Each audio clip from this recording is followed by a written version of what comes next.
On a dare-fueled summer night, Ethan and Alex, fueled by the fearless invincibility of youth, decided to visit the ancient, forgotten graveyard at the edge of their small town. Armed with nothing but a borrowed Ouija board and the bravado only teenagers possess, they stepped into the realm of the dead, unaware that some boundaries, once crossed, can never be uncrossed. The graveyard was a relic of the past, with twisted iron gates and tombstones so weathered their inscriptions were lost to time. The moon, full and eerily bright, bathed everything in a ghostly glow, casting long shadows that seemed to reach for the two intruders. Ignoring the primal fear clawing at their instincts, they found a secluded spot near an ancient oak and set the Ouija board between them.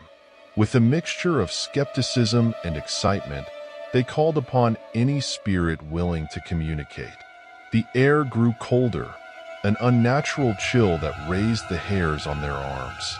The planchette began to move, spelling out LEAVE.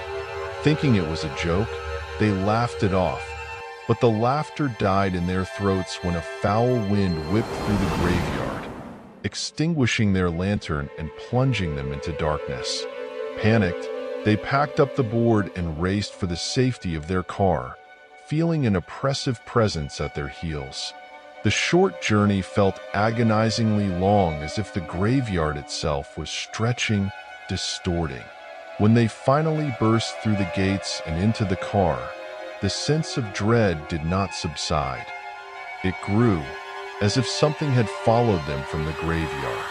That night, Ethan's sleep was plagued with nightmares of shadowy figures standing at the foot of his bed, whispering in a language he couldn't understand but filled him with terror.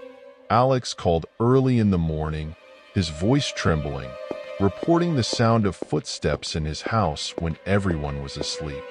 The following days were a torment of paranoia and fear. Objects in their homes moved on their own accord. Unsettling whispers filled silent rooms, and the feeling of being watched was constant. Their families attributed the disturbances to pranks or imagination, but the boys knew the truth. They were not alone. Determined to end their nightmare, they returned to the graveyard, intending to apologize and beg whatever had followed them to leave them in peace. Under the same ancient oak, they set the Ouija board once more and pleaded for forgiveness. The board spelled out Escalating. Before they could react, the ground beneath them trembled, and the grave they had disturbed opened up, revealing not decayed bones, but a void, an abyss that seemed to stare into their souls.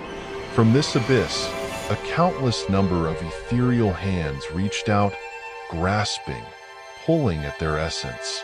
In a blind panic, they ran, not daring to look back, not stopping until they reached Alex's house, the closest sanctuary. They barricaded themselves inside, but the phenomena did not stop. Shadows darted at the edge of their vision, and the whispers grew louder, more insistent. In desperation, they reached out to a local medium, a woman rumored to have the power to communicate with and banish spirits. Skeptical but out of options, the medium agreed to help. She entered the boys' homes, and immediately, the air grew heavy, the sense of an impending storm. With ancient incantations and rituals passed down through generations, she sought to cleanse the homes and the boys of the malevolent presence that had latched onto them. It was a battle of wills, visible only in the flickering of candles and the temperature drops, a battle that left the medium exhausted, but victorious. The entity, a spirit angered by the disturbance of its resting place and the disrespect shown by the boys, was banished back to the graveyard, its connection to Ethan and Alex severed. They were safe, but the experience left them changed. No longer did they view the spirit world as a source of amusement or challenge. Respect for those forces beyond their understanding had been branded into their minds. And though life returned to normal, Sometimes, in the dark of night, they would wake, heart pounding, feeling as if something were in the room with them, watching, waiting. A reminder of the night they carelessly played with forces beyond their control, and the price of such folly.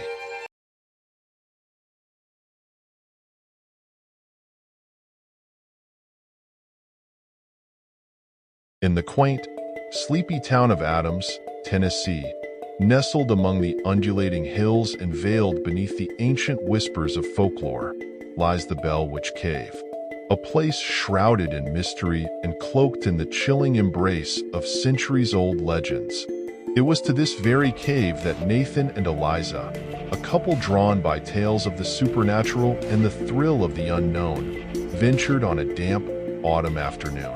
Their journey began with a mix of excitement and wary anticipation, as they had heard the harrowing tales of the Bell Witch, a malevolent entity that had terrorized the Bell family in the early 19th century.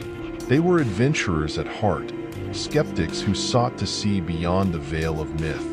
Little did they know, their skepticism would soon be challenged in ways they could never have imagined. Deep within the bowels of the cave, where the air was thick with the dampness of centuries and the light of their torches danced with shadows, they stumbled upon an anomaly, a rock unlike any other.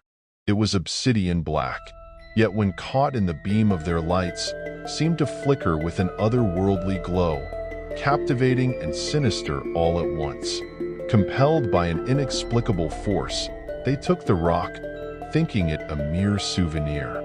This decision would soon haunt them. The drive back home was filled with an unspoken unease, the rock securely wrapped in Nathan's backpack, lying innocently in the back seat. Upon their return, that very night, the disturbances began. Objects in their home moved of their own accord, disembodied whispers echoed through the halls in the dead of night, and cold spots appeared randomly, chilling them to the bone. With each passing day, the occurrences grew more terrifying. Shadows moved with a mind of their own, often shaping into humanoid forms that stood over their bed, watching, waiting. Electronic devices turned on and off spontaneously, showcasing images of the cave and sometimes a haunting, faceless figure. The couple was plagued by nightmares, vivid and disturbing, where the rock beckoned them, its surface now teeming with apparitions and unintelligible whispers. Fearful for their lives and sanity, Nathan and Eliza made the harrowing decision to return the rock to the Bell Witch Cave. Their journey back was fraught with paranoia. They felt watched, followed by an unseen presence that whispered threats with the wind. Upon their arrival at the cave, they were met not with the quiet, eerie stillness of their first visit, but by an oppressive, malevolent force that seemed to emanate from the very walls. The air was electric, charged with a palpable sense of dread. With trembling hands, they placed the rock back in its original position, apologizing to the unseen forces they had angered. As they did, the cave around them seemed to come alive. The walls echoed with a cacophony of voices, some pleading, others threatening. The ground beneath their feet shook as if the earth itself was attempting to swallow them whole. They fled, not daring to look back, driven by an instinctual fear. As they left the boundaries of the cave, the chaotic noises and the oppressive atmosphere faded, replaced by the natural nocturnal sounds of the forest. It was over, or so they hoped. The couple never spoke of their ordeal to anyone, fearing disbelief or worse, drawing the attention of the malevolent entity once again. Life returned to a semblance of normalcy, but the shadows in their home seemed darker, the silences longer, and the night full of unseen watchers. Nathan and Eliza had returned the rock, but they would forever carry with them the knowledge that some things are beyond the realm of human understanding, and that some places, like the Bell Witch Cave, are better left unexplored. In the quaint, unassuming town of Asheville lay a decrepit mansion, abandoned and whispered about, known by the locals as the Hollow Grove Estate. Stories of its haunted halls and the ghastly fates of those who dared explore them were commonplace in the local lore. It was against this eerie backdrop that a group of amateur ghost hunters, drawn by tales of the supernatural, decided to embark on an investigation that would etch their names into the annals of Ashevale's dark history. The team, led by the charismatic yet headstrong Nathan, included the skeptical technophile, Mia, the history buff, Elliot, and the psychic, Sarah. Armed with an array of ghost hunting equipment and a collective nerve of steel, they breached the threshold of Hollow Grove as dusk morphed into night. The mansion, a maze of corridors shrouded in darkness and tales of tragedy, welcomed them with an oppressive silence. As they navigated through its rooms, Sarah began to sense a malicious presence, a shadow that seemed to linger just beyond the edge of their vision. Despite Sarah's warnings, the allure of uncovering the truth anchored their resolve. It was in the mansion's heart, the dilapidated ballroom, where the boundary between realms thinned. They initiated a seance, calling forth the spirits that dwelled within. The air chilled, breaths visible, as whispers filled the room, forming coherent threats. Leave or stay forever. Despite the ominous warning, Nathan's obsession pushed them further into the abyss. That night, they left Hollow Grove with more than just footage. Something had followed them back. An unseen entity, a shadow that stalked each step they took away from the mansion. In the days following, bizarre occurrences besieged their lives. Objects moved of their own accord, chilling whispers echoed through phone calls, and an oppressive dread filled their homes. Electronic equipment malfunctioned inexplicably, capturing distorted voices and shadowy figures. Sarah, the most sensitive to these disturbances, became withdrawn, her warnings now replaced with a vacant stare.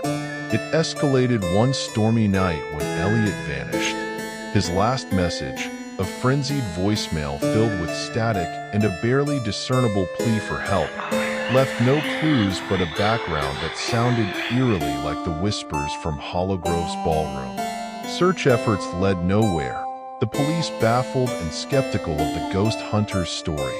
Desperate for answers, Nathan proposed they return to Hollow Grove, believing confronting the entity was their only recourse.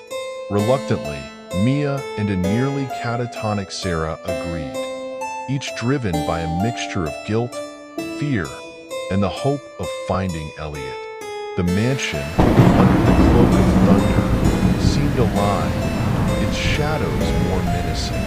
As they replicated the seance, the entity revealed itself not as a ghost, but a malevolent force bound to the mansion, awakened by their initial intrusion and fueled by their fear. It was then, in the climax of terror, as the entity threatened to consume them, that Sarah's voice pierced the chaos. With a strength born of desperation, she channeled her psychic energies in a desperate gambit to sever the entity's tie to the material world.